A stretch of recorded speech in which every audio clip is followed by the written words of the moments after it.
Hi students, அனைவருக்கும் வணக்கம். இன்னைக்கு வீடியோல நம்ம என்ன பார்க்க போறோம் அப்படினா signal flow graph பேஸ் பண்ணி தான் ப்ராப்ளம் பார்க்க போறோம். இந்த டாபிக்கை பேஸ் பண்ணி நம்ம நிறைய ப்ராப்ளம்ஸ் பார்த்துட்டோம். பட் நம்ம எவ்வளவு ப்ராப்ளம் பார்த்தாலுமே ஒவ்வொன்னு ஒரு மாதிரி வித்தியாசமா இருக்கும். பட் கான்செப்ட் ஒண்ணுதான். கான்செப்ட்ங்கிறது ஒரே கான்செப்ட் தான். அந்த கான்செப்டை கொடுத்திருக்கிற அந்த ஃப்ளோ கிராஃபுக்கு எப்படி அப்ளை பண்ணி நம்ம ஃபைண்ட் அவுட் பண்ணணும் அப்படிங்கிறது தான் முக்கியம். இந்த ப்ராப்ளமை எப்படி பண்ணணும் அப்படிங்கிறத நம்ம பார்க்கலாம் வாங்க. Consider the signal flow graph shown below. Obtain C of S divided by R of S using Mason's gain formula. C of S ங்கிறது என்னது? Output. R of S ங்கிறது என்னது? Input. அப்போ C of S divided by R of S கொடுத்திருந்தாங்க அப்படின்னா நம்ம என்ன find out பண்ணணும்? ட்ரான்ஸ்ஃபர் ஃபங்க்ஷனை ஃபைண்ட் அவுட் பண்ணணும். எதை யூஸ் பண்ணி சொல்லியிருக்காங்க பாருங்க, யூசிங் மேசான்ஸ் கெயின் ஃபார்முலாவை யூஸ் பண்ணி. ஓகேவா? சரி, இப்போ எப்பவுமே நமக்கு சிக்னல் ஃப்ளோ கிராஃப் கொடுத்திருந்தாங்க அப்படின்னா நம்ம ஸ்டெப் நம்பர் 1 என்ன பண்ணுவோம்? எத்தனை ஃபார்வர்ட் பாத் இருக்கு அப்படிங்கிறத நம்ம ஃபைண்ட் அவுட் பண்ணுவோம். கொடுத்திருக்கல ஃப்ளோ கிராஃப்ல எத்தனை ஃபார்வர்ட் பாத்? மேடம் ஃபார்வர்ட் பாத்னா என்ன அப்படின்னு தானே கேட்குறீங்க. இன்புட் நோட்ல ஸ்டார்ட் பண்ணி அவுட்புட் நோட்ல கொண்டு போய் முடிக்கணும். அதுதான் ஃபார்வர்ட் பாத். ஓகேவா? இதுல எது மேடம் இன்புட் நோடு அப்படின்றீங்க அப்படின்னா ஆர் ஆஃப் எஸ்ங்கிறது இன்புட், சி ஆஃப் எஸ்ங்கிறது அவுட்புட். ஓகே, அப்ப இதை இன்புட் நோடுன்னு சொல்லலாம், இதை அவுட்புட் நோடுன்னு சொல்லலாம். இப்போ நான் என்ன பண்ண போறேன் அப்படின்னா இந்த கொடுத்துருக்கிற இந்த ப்ராப்ளம்ல நோடை மார்க் பண்ண போறேன். அப்படி மார்க் பண்ணிட்டீங்க அப்படின்னா ப்ராப்ளம் பண்றது ரொம்ப ஈஸியா இருக்கும். ஸோ அப்போ நான் வந்து இதை ஃபர்ஸ்ட் நோடுன்னு எடுத்துக்கிறேன். இது செகண்ட் நோடு, இது தேர்ட் நோடு, இது ஃபோர்த் நோடு, இது ஃபிஃப்த் நோட், இது சிக்ஸ்த் நோட். அப்போ டோட்டலாக எத்தனை நோடு இருக்கு அப்படின்னா 6 நோடு இருக்கு. சரிங்களா? இப்போ நான் எத்தனை ஃபார்வர்ட் பாத் இருக்கு அப்படிங்கிறத பார்க்குறேன். இப்போ ஆர்எஃப்எஸ்ல ஸ்டார்ட் பண்ணுங்க. அது என்ன நோடு? 1. ஸோ 1ல இருந்து 2, 2ல இருந்து 3, 3ல இருந்து 4, 4ல இருந்து 5, 5ல இருந்து 6. நான் இன்புட் நோட்ல ஸ்டார்ட் பண்ணேன், அவுட்புட் நோட்ல கம்ப்ளீட் பண்ணிக்கிறேன். அப்போ இது ஒரு ஃபார்வர்ட் பாத். எப்போ நீங்க என்ன பண்ணுங்க அப்படின்னு சொன்னீங்கன்னா ஃபர்ஸ்ட் ஃபார்வர்ட் பாத்தை போட்டுருங்க. எத்தனை ஃபார்வர்ட் பாத் இருக்கோ அத்தனை ஃபார்வர்ட் பார்த்து போட்டுருங்க. ஸோ டோட்டலாக எனக்கு எத்தனை நோடு இருக்குன்னா 6 நோடு இருக்கு. ஸோ அதனால நான் என்ன பண்ணிட்டேன், 6 டாட்ஸ் வச்சுட்டேன். சரிங்களா? எப்பவுமே இந்த சிக்னல் ஃப்ளோ கிராஃப் எல்லாம் போடுறப்ப நீங்க என்ன பண்ணணும், பென்சிலை யூஸ் பண்ணி தான் போடணும். அப்பதான் நீங்க என்ன பண்ண முடியாது, தப்பு பண்ணாலும் எரேஸ் பண்ணிட்டு போட முடியும். பென்சிலில் போட்டிங்க அப்படின்னா அது நல்லா இருக்காது, அழிச்சிட்டு போடுற மாதிரி இருக்கும். ஸோ அதனால பென்சில் யூஸ் பண்ணி போடுங்க. ஸோ 1க்கும் 2க்கும் நடுவில் இருக்கிற கெயின் G1, அடுத்து இங்கே என்ன இருக்கு G2, இது G3, இது G4, இங்கே G5. அப்போ இந்த ஃபார்வர்ட் பாத்தோட கெயின் என்ன அப்படிங்கிறத நம்ம ஃபைண்ட் அவுட் பண்ணணும். ஸோ அப்போ P1 ஃபர்ஸ்ட் ஃபார்வர்ட் பாத்துங்கிறதுனால P1, இது கெயின் வந்து நம்ம என்ன பண்ணிக்கணும், மல்டிப்ளை பண்ணிக்கணும். G1, G2, G3, G4, G5. அந்த லைன்ல என்னென்ன கெயின் கொடுத்துருக்காங்களோ அது எல்லாத்தையும் அப்படியே மல்டிப்ளை பண்ணி எடுத்து எழுதணும். ஓகேங்களா? இப்போ அடுத்தது ஒரு ஃபார்வர்ட் பாத் என்னன்னு கண்டுபிடிச்சோம். அடுத்து வந்து பார்த்தீங்க அப்படின்னா இன்னொரு ஃபார்வர்ட் பாத் எதனா இருக்கா அப்படின்றத நம்ம செக் பண்ணணும். இப்போ பாருங்க, நான் என்ன பண்றேன், 1ல இருந்து 2 போறேன். ஸோ 2ல இருந்து நான் என்ன பண்றேன் அப்படின்னா 4 வரேன். ஸோ 2ல இருந்து 4, 4ல இருந்து 5, 5ல இருந்து 6. அப்போ இன்புட்ல ஸ்டார்ட் பண்ணி அவுட்புட்ல முடிக்கிறேன். ஓகேவா? ஸோ அப்போ என்னோட செகண்ட் ஃபார்வர்ட் பாத் 1ல இருந்து 2. ஸோ இது வந்துருச்சுங்களா, 1 to 2. அடுத்து 2ல இருந்து 4, 4ல இருந்து 5, 5ல இருந்து 6. ஓகேங்களா? 6, 5, 4, 2, 1. இப்போ இங்கே என்னென்ன கெயின் வேல்யூ இருக்கு? G1 இருக்கு. ஸோ இங்கே வந்து G6 இருக்கு. இங்கே என்ன இருக்கு? 4 to 5, G4 இருக்கு. இங்கே G5 இருக்கு. அப்போ இதோட கெயின் செகண்ட் ஃபார்வர்ட் பாத்துனால P2 எடுத்துக்கிறேன். இதோட கெயினோட வேல்யூ G1, G4, நான் ஆர்டர் எழுதுறேன், அவ்வளோதான், வேற ஒன்றுமே இல்லை, G6. ஓகேங்களா? செகண்ட் ஃபார்வர்ட் பாத் எழுதியாச்சு. இப்போ அதே மாதிரி தேர்ட் ஃபார்வர்ட் பாத் என்னன்னு பார்க்கலாம். 1ல இருந்து 2, 2ல இருந்து 3, 3ல இருந்து டைரக்டா எங்கே போய்க்கலாம், 6க்கு போய்க்கலாம். இது வந்து தேர்ட் ஃபார்வர்ட் பாத். ஸோ 1ல இருந்து 2, 2ல இருந்து 3, 3ல இருந்து 6. பாருங்க, இன்புட் நோடில் நம்ம ஸ்டார்ட் பண்ணுறோம், அவுட்புட் நோடில் போய் முடிகிறோம். G2 இது G1. இப்போ G2லேருந்து எங்கே போகுது, 6th நோடுக்கு போயிருச்சு. அங்கே கெயின் என்ன கொடுத்துருக்காங்க, G7ன்னு கொடுத்துருக்காங்க. கரெக்டா? ஸோ அப்போ நம்ம வந்து இதில் P3ன்னு எழுதிக்கலாம். இதில் கெயினோட வேல்யூ என்னன்னு எழுதலாம் பாருங்கள். G1, G2, G7ன்னு எழுதிக்கலாம். கரெக்டுங்களா? So G1, G2, G7. அதே மாதிரி முன்னாடி என்ன எழுதணும், G1 அடுத்தது எங்கே போகுது, இங்கே போயிட்டு அப்புறம் எப்படி போகுது. அதனால் G1, G4, G5, G6ன்னு லைன் ஆர்டராக எழுதிக்கிறேன். ஓகேங்களா? அப்போ இந்த ப்ராப்ளமில் டோட்டலாக எத்தனை ஃபார்வர்ட் பாத் இருக்குது அப்படின்னா 3 ஃபார்வர்ட் பாத் இருக்குது. ஓகே, இப்போ அடுத்து நம்ம என்ன கண்டுபிடிக்கணும், ஸ்டெப் நம்பர் 2 அப்படின்னா இண்டிவிஜுவல் லூப்ஸ் எத்தனை இருக்குன்னு கண்டுபிடிக்கணும். ஓகேவா? லூப்புங்கிறது க்ளோஸ்டு பாத். எந்த நோடில் ஸ்டார்ட் பண்ணுறீங்களோ அதே நோடில் நீங்கள் வந்து கம்ப்ளீட் பண்ணணும். ஓகே, இப்போ நான் ஃபஸ்ட்டு என்ன பண்ணுறேன் அப்படின்னா இந்த 4 to 5, 5 to 4 அந்த லூப் எடுத்துக்கிறேன். ஸோ இது ஒரு லூப். ஸோ இங்கே இருக்கிற வேல்யூ வந்து G4, இங்கே இருக்கிறது -H1. இப்போ இது ஃபஸ்ட்டு லூப்புன்னு எடுத்துக்கிறதுனால P11 எடுத்துக்கிறேன். So this is equal to -G4H1. இது ரெண்டுத்தையும் மல்டிப்ளை பண்ணணும், அவ்வளோதான். இது ஃபஸ்ட் லூப்புன்னு எடுத்துக்கிட்டேன். ஓகேங்களா? அடுத்தது நான் என்ன பண்ணுறேன் அப்படின்னா 2லேருந்து 3, 3லேருந்து 4, 4லேருந்து 5, 5லேருந்து 6, 6லேருந்து மறுபடியும் 2. அதை வந்து செகண்ட் லூப்பாக எடுத்துக்கிறேன். நீங்கள் எந்த லூப்பை வேணும்னாலும் first loop, second loop, third லூப்புன்னு எடுத்துக்கலாம், ஒன்றும் பிரச்சனை இல்லை. ஓகேங்களா? ஸோ அதனால் இதுதான் ஃபஸ்ட் எடுக்கணும், அதுதான் செகண்ட் எடுக்கணும் அப்படின்றதெல்லாம் இல்லை. ஸோ எது வேணாலும் எடுத்துக்கலாம். ஸோ இங்கே G2, G3, G4, G5. So இங்கே வந்து என்ன இருக்குது, -H2ன்னு இருக்குது. கரெக்டா? ஸோ அப்போ இது second லூப்புங்கிறதுனால P12 is equal to -G2, G3, G4, G5, H2. ஓகேங்களா? அடுத்து நம்ம என்ன லூப் இருக்குன்னு பார்க்கலாம். இப்போ பாருங்கள், நான் என்ன எடுத்துக்கிறேன், 2லேருந்து 4, 4லேருந்து 5, 5லேருந்து 6, 6லேருந்து மறுபடியும் 2க்கு வரேன். ஓகேவா? இப்போ பாருங்கள் அந்த லூப் எப்படி வரும்னு பாருங்கள்.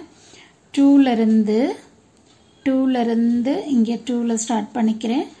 2லேருந்து 4, 4லேருந்து 5, 5லேருந்து 6, அடுத்து 6லேருந்து 2, அவ்வளோதான். ஓகே, ஸோ அப்போ இங்கே வந்து என்ன வேல்யூ இருக்குது, G6ன்னு இருக்கா. இங்கே வந்து G4, இங்கே G5, இங்கே என்ன இருக்குது, -H2ன்னு இருக்குது. ஓகேவா? இது தேர்ட் லூப்புன்னு எடுத்ததுனால P13 is equal to -G4, G5, G6, H2. ஓகேவா? தேர்ட் லூப்புன்னு எடுத்துட்டேன். அடுத்தது ஃபோர்த் லூப் பார்க்கலாம் பாருங்கள். ஃபோர்த் லூப் எங்கேருந்து எடுத்துக்கலாம், 2லேருந்து 3, 2லேருந்து 3, 3லேருந்து 6, 6லேருந்து 2. ஓகேங்களா? ஸோ பாருங்கள், மறுபடியும் இங்கே போடுறேன் நான். 2லேருந்து 3, 2லேருந்து 3, 2 to 3, 3லேருந்து 6, இது 6, இது 2, இது 3. 6லேருந்து எங்கே வந்துடுது, மறுபடியும் 2க்கு வருது. இங்கே என்ன வேல்யூ, -H2. இங்கே கெயினோட வேல்யூ என்ன, 2 to 3, G2. இதெல்லாம் பென்சிலில் தான் போடணும், நல்லா ஞாபகம் வச்சுக்கோங்க, பெனில் போடாதீங்க. G7. ஓகேங்களா? ஸோ 2லேருந்து 3, G2, அடுத்து 3லேருந்து 6, G7, இங்கே வந்து -H2. அப்போ இந்த லூப்போட கெயினோட value, so P14. P14 is equal to -G2, G7, H2. So இதில் டோட்டலாக வந்து நமக்கு எத்தனை லூப் இருக்குது, 4 லூப் இருக்குது. ஸோ இண்டிவிஜுவல் லூப் நம்ம கண்டுபிடிச்சிட்டோம். அடுத்து நம்ம என்ன பண்ணணும் அப்படின்னு சொல்லி பார்த்தீங்கன்னா 2 நான் டச்சிங் லூப்ஸ். என்ன மேடம் 2 நான் டச்சிங் அப்படிங்கிறீங்க அப்படின்னா ஒன்றுமே இல்லை, எந்த 2 லூப் டச் பண்ணிக்காமல் இருக்குது அப்படிங்கிறத நம்ம பார்க்கணும், அவ்வளோதான். டூ நான் டச்சிங்கிறது என்ன அப்படின்னா எந்த ரெண்டு லூப் இப்போ டோட்டலாக நமக்கு எத்தனை லூப் இருக்கு 4 லூப் இருக்கு அந்த 4 லூப்ல எந்த ரெண்டு லூப் வந்து டச் பண்ணிக்கல அப்படிங்கறத நம்ம பார்க்கணும் கரெக்டா இப்போ பாருங்க 2 to 3 3 to 6 6 to 2 இது ஒரு லூப் ஆல்ரெடி உங்களுக்கு நல்லா தெரியும் இந்த லூப்பும் 4 to 5 5 to 4 இந்த லூப்பும் நமக்கு என்ன ஆகல அப்படின்னா டச் ஆகல மறுபடியும் சொல்றேன் கேளுங்க 2 to 3 3 to 6 6 to 2 இது ஒரு லூப் அதே மாதிரி 4 to 5 5 to 4 மறுபடியும் அங்கே வரணும் எங்க ஸ்டார்ட் ஆகுறோமோ அங்கே வரணும் அதுதான் லூப் அப்ப இந்த ரெண்டு லூப் எனக்கு என்ன ஆகல அப்படின்னா டச் ஆகல அதனால இது ரெண்டுத்தையும் நான் என்ன சொல்றேன் அப்படின்னா டூ நான் டச்சிங் லூப்னு சொல்றேன் அப்ப இந்த டூ நான் டச்சிங் லூப்போட கெயின் கண்டுபிடிக்கணும் சோ அப்ப நம்ம என்ன பண்ணணும் அப்படின்னு சொன்னீங்கன்னா அதுக்கு நேம் கொடுத்துக்கணும் P21 இப்ப P21 is equal to so P21ங்கிறது என்ன அப்படின்னா இந்த லூப்பையும் எடுத்துட்டு நம்ம கெயினை மல்டிப்ளை பண்ணிக்கணும் சோ நான் என்ன பண்றேன் ஃபர்ஸ்ட் லூப் எடுத்துக்கிறேன் -G4H1 இந்த லூப்பும் அடுத்தது எந்த லூப்பும் -G2 G7H2 இது ரெண்டும் டச் ஆகல நமக்கு கரெக்ட்டுங்களா 2 to 3 3 to 6 then 6 to 2 இது ரெண்டும் டச் ஆகல இப்போ இது ரெண்டுத்தையும் மல்டிப்ளை பண்ணிக்கோங்க சோ மல்டிப்ளை பண்ணீங்கன்னா G2 தான் இருக்கு ஸ்டார்ட் ஆகுறது G2 G7 G4 இருக்கா okay G4 H1 H2 so G2 G4 G7 H1 H2 இது வந்து two non touching loop ஓகேவா சோ இத ஃபைண்ட் அவுட் பண்ணி முடிச்சதுக்கு அப்புறம் நம்ம என்ன ஃபைண்ட் அவுட் பண்ணனும் அப்படினா டெல்டா ஃபைண்ட் அவுட் பண்ணனும் சோ டெல்டா எப்படி கண்டுபிடிப்போம் அப்படினு சொன்னீங்கன்னா 1 minus sum of all individual loop gain individual loop ஓட gain என்னன்னு கண்டுபிடிச்சோமா அத முதல்ல எடுத்துட்டு வந்து எல்லாத்தையும் எழுதிடணும் சோ ஆல்ரெடி நம்ம என்ன பண்ணிருக்கோம் ஃபைண்ட் அவுட் பண்ணிருக்கோம் individual loop என்னன்னு சொல்லிட்டு சோ ஃபர்ஸ்ட் லூப் ஓட வேல்யூ என்னன்னு பாருங்க -G4H1 second loop ஓட value -G2 G3 G4 G5 H2 அடுத்து third loop ஓட gain ஓட வேல்யூ என்ன நமக்கு -G4 G5 G6 H2 அடுத்து fourth loop ஓட வேல்யூ என்ன நம்ம ஆல்ரெடி ஃபைண்ட் அவுட் பண்ணிருக்கோம் என்ன value -G2 G7 H2 so அப்போ -G2 G7 H2 இது வந்து எல்லா இண்டிவிஜுவல் லூப் அடுத்து டூ நான் டச்சிங் கண்டுபிடிச்சோம்ல அப்ப பிளஸ் போட்டுட்டு அந்த வேல்யூவும் போடணும் G2 G4 G7 H1 H2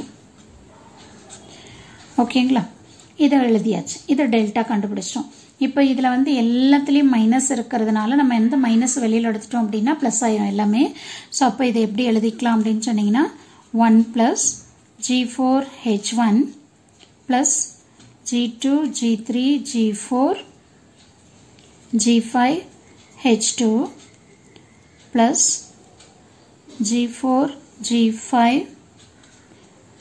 G6 H2 plus G2 G7 H2 plus G2 G4 G7 H1 H2 இது டெல்டாவோட வேல்யூ அடுத்து நம்ம என்ன கண்டுபிடிக்கணும் del 1 del 2 del 3 கண்டுபிடிக்கணும் ஏனா மூணு ஃபார்வர்ட் பாத் இருக்குல அதனால so del 1 del 2 is equal to 1 அந்த பாத்ல டச் ஆகாம எந்த ஒரு லூப்புமே இல்ல ஓகேங்களா சோ ஃபர்ஸ்ட் ஃபார்வர்ட் பாத் எடுத்துக்கிட்டீங்க அப்படினா இதுதான் ஃபர்ஸ்ட் ஃபார்வர்ட் பாத் இதுல எல்லா லூப்பும் டச் ஆயிருச்சு அதே மாதிரி செகண்ட் ஃபார்வர்ட் பாத்னு எடுத்துக்கிட்டீங்க அப்படினா இந்த லூப் தான் நமக்கு வந்து செகண்ட் ஃபார்வர்ட் பாத் அதுலயும் எல்லாம் டச் ஆயிருச்சு இப்ப தேர்ட் ஃபார்வர்ட் பாத் நம்ம என்ன எடுத்தோம் அப்படினா 1 ல இருந்து 2 2 ல இருந்து 3 3 ல இருந்து 6 எடுத்தோம் அப்படி தேர்ட் லூப் நம்ம தேர்ட் ஃபார்வர்ட் பாத்த பார்க்கறப்போ இந்த லூப் எனக்கு அந்த பாத்ல டச் ஆகவே இல்ல சோ அதனால நம்ம என்ன பண்ணனும் அப்படினு சொல்லி பாத்தீங்கன்னா del 3 is equal to 1 minus of அந்த லூப்போட கெயின் நமக்கு என்ன இருக்கு -G4H1 ன்னு இருக்காங்க சோ அப்ப மைனஸ் இன்டு மைனஸ் பிளஸ் ஆயிரும் அப்ப 1 plus G4 into H1 del 3 கண்டுபிடிச்சிட்டோம். இப்போ எல்லா டேட்டாவுமே எனக்கு தெரியும். ஸோ நான் இப்போ என்ன பண்ணுறேன், மேசான்ஸோட கெயின் ஃபார்முலாவை யூஸ் பண்ணிக்கிறேன். So transfer function C of S divided by R of Sங்கிறது 1 by del நம்ம கண்டுபிடிச்சிட்டோம்.